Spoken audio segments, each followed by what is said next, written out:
अस्सलाम वालेकुम दोस्तों, जागो और जगाओ के साथ आसिम शुजाई हाजिर खिदमत है। दोस्तों, आप जानते हैं कि जागो और जगाओ में हम कोशिश करते हैं कि मुख्तलिफ मौज़ूआत पर गुफ्तगू करें, उनमें से कुछ सीखें, सिखाएं, एक दूसरे को बयान करें ताकि हमारी सोसाइटी में कोई अच्छा सा एक चेंज यहाँ पर आ सके और हम जो है बहुत से जो प्रॉब्लम्स हैं उससे आज़ाद हो सके। तो आज जिस मौजू पर मैं आपसे गुफ्तगू करना चाहता हूँ वो है अर्तगरल। ये ड्रामा है, इस वक्त ये असल में टर्किश है और पाकिस्तान में भी पीटीवी पर ये नशर हो रहा है। इसकी अहमियत का अंदाज़ा आप इस बात से लगाइए कि हमारे मोहतरम वज़ीर आज़म जनाब इमरान खान साहब ने भी पूरी कौम से दरख्वास्त की है कि वो ये ड्रामा ज़रूर देखें।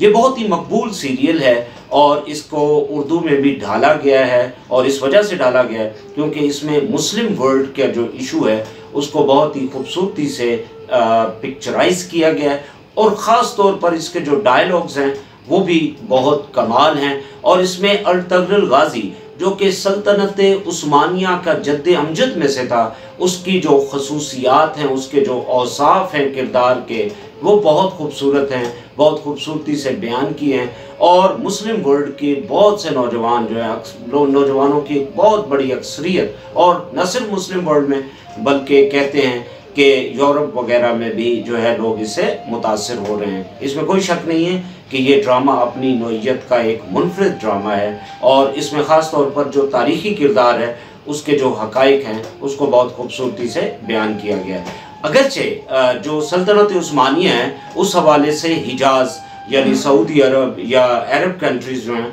वो उनसे इत्तफाक नहीं करते, लेकिन फिर भी मुस्लिम वर्ल्ड के हवाले से इसकी बहुत ही अहमियत बताई जा रही है। तो आज मैं कोशिश करूँगा कि एक तो ड्रामा अर्तगरल को तो मैंने बयान कर दिया और आप जानते भी हैं, बहुत से दोस्त इस पर गुफ्तगू भी कर रहे हैं। मैं कोशिश करूँगा कि आलम इस्लाम में यानी मुस्लिम वर्ल्ड में इसके जो असरात हैं वो कैसे हैं, कैसे हो सकते हैं और कैसे होने चाहिए और हमें किन चीज़ों की ज़रूरत है। ये वो सवालात हैं, इनके ऊपर मैं आपसे गुफ्तगू करना चाह रहा हूँ।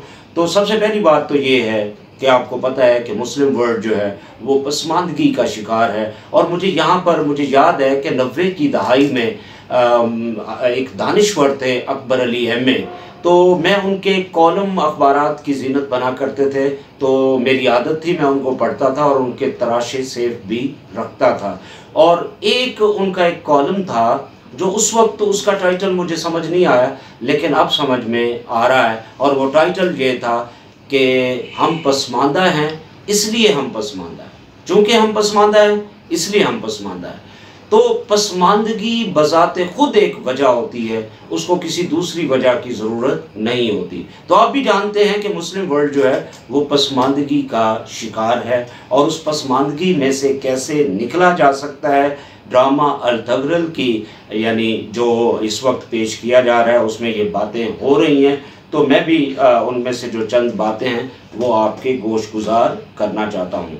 तो पहली बात तो ये है कि ये कहा जा रहा है कि अर्तगरल गाजी जो किरदार है ये मुसलमानों को ख्वाब गफलत से बेदार कर सकता है, बिलाशुबा कर सकता है, इसमें कोई शक नहीं है। कोई भी चीज़ ऐसी होती है जो ख्वाब गफलत से बेदार कर सकती है, इसमें कोई शक नहीं, दो राय नहीं है, बिल्कुल ये ठीक बात है। लेकिन कैसे कर सकती है, उसमें क्या क्या चीज़ें रिक्वायर्ड हैं और आज की मुस्लिम वर्ल्ड क्या है और उस दौर की जब ये सल्तनत उस्मानिया का 13वीं सदी में आगाज़ हो रहा था तो उस वक्त क्या थी, इन दोनों में थोड़ा सा एक फ़र्क है, वो मैं आपके सामने रखना चाह रहा हूँ। तो आज की जो आलम इस्लाम है यानी मुस्लिम वर्ल्ड है उसकी क्या सूरत हाल है, इसका एक छोटा सा नक्शा मैं आपके सामने रखना चाहूँगा ताकि हम देख सकें कि हम अर्तगरल के हवाले से क्या गाइडेंस हासिल कर सकते हैं। तो सबसे पहली बात तो ये है, इस वक्त दुनिया में तकरीबन कोई 60 से भी थोड़े से ऊपर जो है वो मुस्लिम ममालिक हैं इस वक्त दुनिया में, और आप हैरान होंगे कि उनमें से एक भी तरक्की याफ्ता ममालिक की सफ़ में नहीं आता। चंद ममालिक हैं जिन्हें तरक्की पजीर कहा जाता है और बहुत से ममालिक हैं जिन्हें पसमानदगी का यानी पसमानदा कहा जाता है। तो पहली बात तो ये ज़रा देखें वो क्यों है, इसकी वजह भी मैं आपके सामने रख दूँगा। दूसरी वजह ये है कि ये जो 60 से ऊपर ममालिक हैं, इनकी टोटल जो जीडीपी है यानी ग्रॉस डोमेस्टिक प्रोडक्ट जो है, वो 2 ममालिक हैं यूरोप के, जर्मनी और फ्रांस, उनकी जो टोटल जीडीपी है उनसे भी कम है। ये क्यों है, इसकी भी वजह हमें सामने रखना होगी। अब तालीम का आलम ये है कि इन ममालिक में ऐसी यूनिवर्सिटियों का शदीद फुकदान है जो कि आलमी मयार की सहूलियात और तालीमी मयार रखती हों। ऐसा क्यों है ये आप भी जानते हैं, क्यों नहीं हो सका ये भी ज़रा आप देखिए। और इसके अलावा ज़्यादातर ममालिक जो मुस्लिम ममालिक हैं वो मशरिक में हैं, यानी ईस्टर्न कंट्रीज़ में शुमार होते हैं। और मशरकी तहजीब के हवाले से अगर देखा जाए तो इन ममालिक की यूनिवर्सिटियों में मशरकी तहजीब की कोई बाकायदा तालीम नहीं है। मशरकी तहजीब की तहकीक करने के लिए जो वेस्टर्न यूनिवर्सिटीज़ हैं, यानी जो मगरबी यूनिवर्सिटीज़ हैं, उनके पास जाना पड़ता है। ये ऐसा क्यों है ये भी आप ज़रा ज़रूर देखिएगा।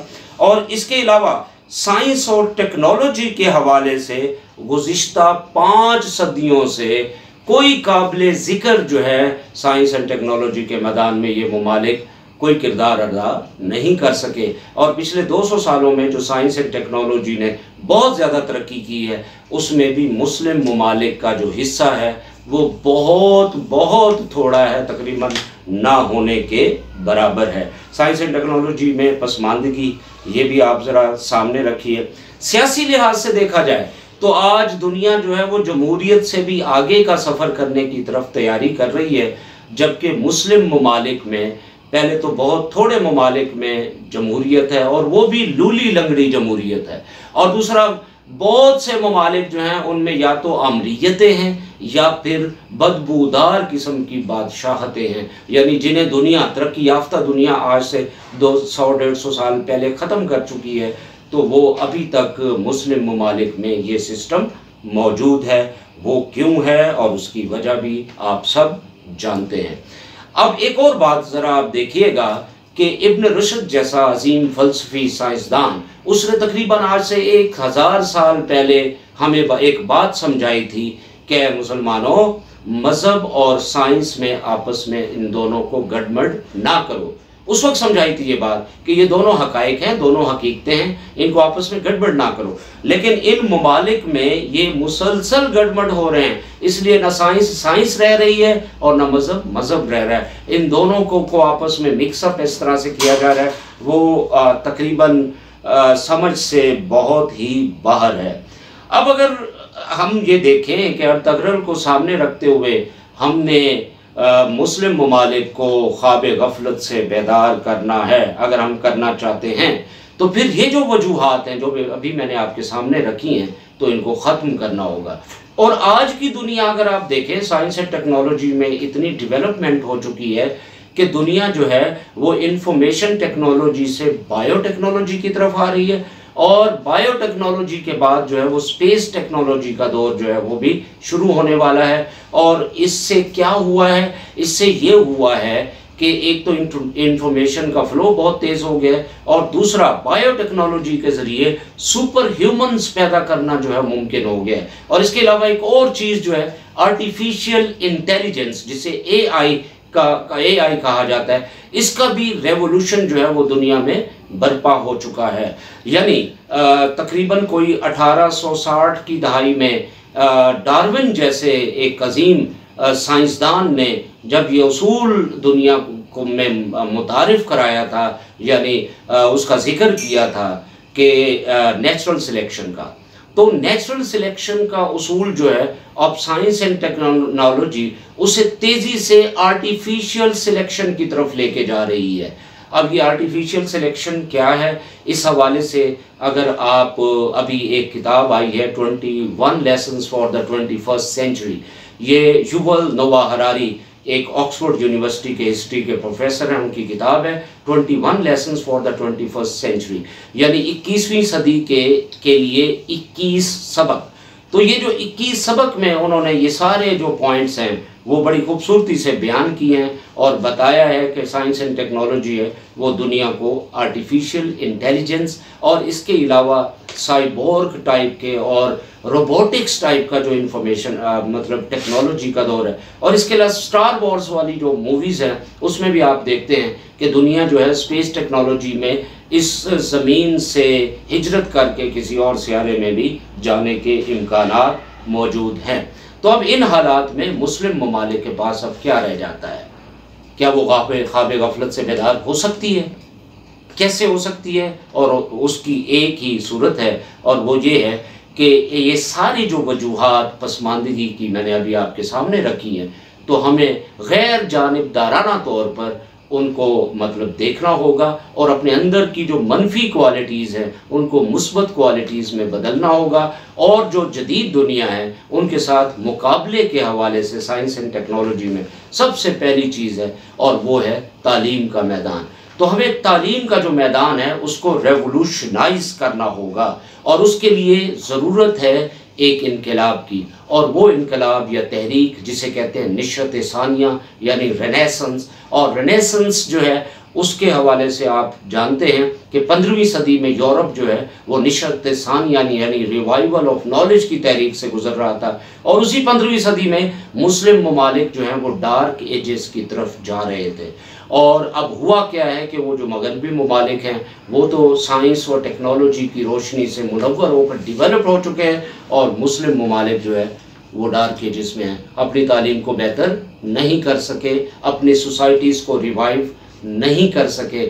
تو اس حوالے سے ہمیں جو ہے وہ ضرور دیکھنا ہوگا کہ ہم کیسے کر سکتے ہیں. لیکن میرا یہ خیال ہے کہ ابھی تک مسلم ممالک میں اس یعنی جو انقلاب ہے, جو ایک ریولوشن ہے یا ایک موومنٹ ہے رینیسنس کی, تو اس حوالے سے حالات سازگار نہیں ہیں. اور اس کی وجہ یہ عام لوگوں کو تو آپ چھوڑ دیں, عام لوگ تو بیچارے ان کی سمجھ بوجھ میں یہ باتیں نہیں ہوتی. اچھے خاصے دانشور جو ہیں وہ عقل کے مقابلے میں جنون کو پھیلا رہے ہیں ان ممالک میں. اب ہمارے ہاں دیکھ لیں, ہمارے وطن عزیز پاکستان میں بھی بہت سے, میں کیا کہوں ان کو, نام نہاد قسم کے سوڈو جو اسکالرز ہیں وہ جو بنے ہوئے ہیں وہ جنون کو پھیلا رہے ہیں. عقل کی جو تعلیم ہے وہ اس کا شدید فقدان ہے اور آج کے دور میں مقابلہ جو ہے وہ عقل کا ہے. مثال کے طور پر ماضی میں جو جنگیں ہوا کرتی تھی اس میں مسل پاور چاہیے ہوتی تھی, پھر ایک دور آیا مشین کی ضرورت پڑ گئی, اب مشین کے بعد ایک اور دور آ چکا ہے اور وہ ہے ٹوٹلی جو ہے آرٹیفیشل انٹیلیجنس, روبوٹکس. تو اس میں اس کے لیے عقل کے ذریعے ہی ہم اس میں جا سکتے ہیں, جنون سے نہیں جا سکتے. اگر آپ یہ کہیں کہ آج ہم تلوار لے کر لوگوں سے لڑیں گے تو یہ ممکن نہیں رہا. تو آج کی دنیا میں جنگ جو ہے اس کا بھی نقشہ بالکل بدل چکا ہے.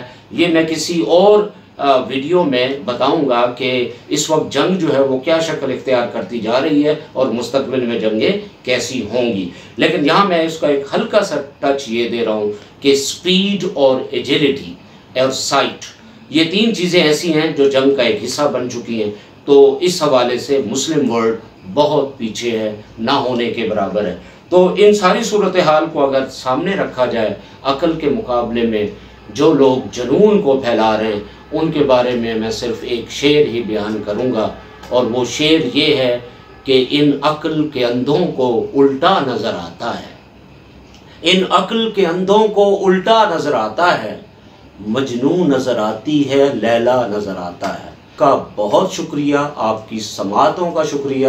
میں کوشش کروں گا کہ اس وقت کے دنیا کے جو حقائق ہیں اسی طرح آپ کے سامنے لاتا رہوں. عاصم شجاعی کو اجازت دیجیے. خدا حافظ.